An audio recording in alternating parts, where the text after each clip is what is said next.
Yo, what up, guys? Today we're going to be talking about the Joker's Wild slash Penumbra prep guide. I know you're probably wondering why I say Penumbra. That's mostly because I feel like a lot of these things we're going to talk about today will carry over into Penumbra. If anything gets patched or anything like that, I'll be sure to make an updated guide, let you guys know what's good there. Anyways, we're going to be getting more information on the Joker's Wild DLC this Thursday, sometime in the morning. They're supposed to be releasing a Vidoc, meaning that we'll probably get a sneak peek at some of the activities coming out in Joker's Wild. Before you guys start keyboard warrioring me in the comments, yes, we know there's going to be no raid for Joker's Wild, but there will be in Penumbra, which is why I think that you should save some of the things we're going to talk about today in preparation for the raid. Either way, there are going to be activities that you will want to prepare for in Joker's Wild. I can guarantee you that, level-wise at least.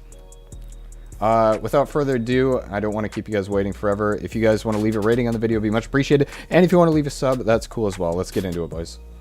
Alright, so one really big change this time around is that the powerful bounties are no longer going to carry over into the next DLC, so you cannot sit and stockpile like 40 of these things. If you guys do not know, these weekly bounties, they offer the powerful gear into Forsaken. If you stockpiled a bunch of these, you were able to get light level very, very fast.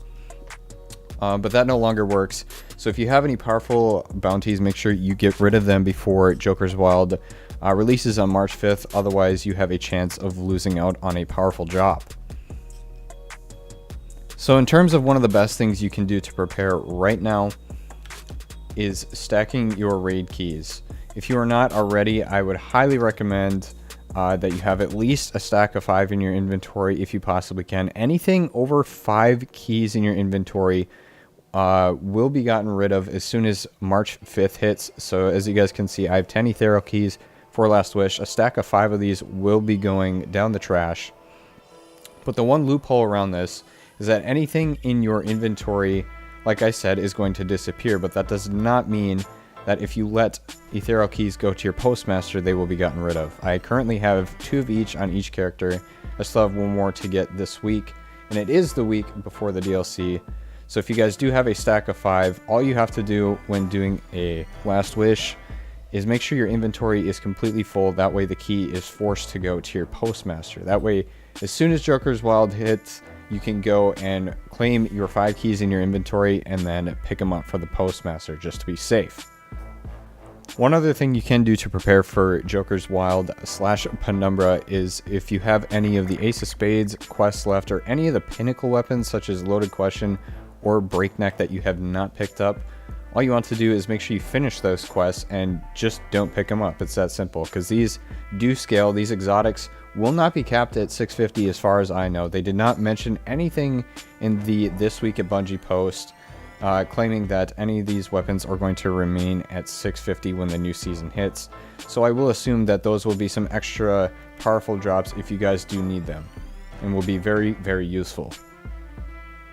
Now to more of the obvious things. You guys are going to want to make sure you're stockpiled up on materials and such, the most important of which being the enhancement cores. If you're wondering how I got so many, there'll be a link in the description on how I got so many enhancement cores. There's a pretty easy method to getting a bunch of these. The one thing I do recommend above all is that you go and pick up 2 each day from Spider, because it'll cost you a total of 30 shards per day. And if you get 2 every day, it really starts to add up pretty quickly. If you do have a lot of extra tokens sitting around, turning those in and deleting all the masterwork items is definitely another good option. So the last thing you guys can do to prepare is, I know this is really going to sound dumb, is to not play on more than like 1 character a few days before the DLC. That way the other characters that you do not play on will build up prime attunement for each day that you do not play on them. So when the DLC finally does hit, you will be getting a lot more prime engrams before your prime attunement disappears.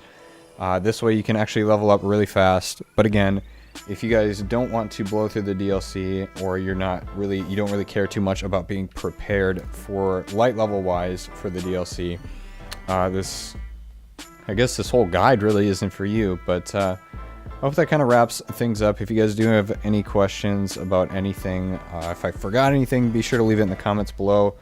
make sure to leave a rating on the video. And that's really about it, guys. I hope you enjoyed the video, and we will catch you guys in Joker's Wild.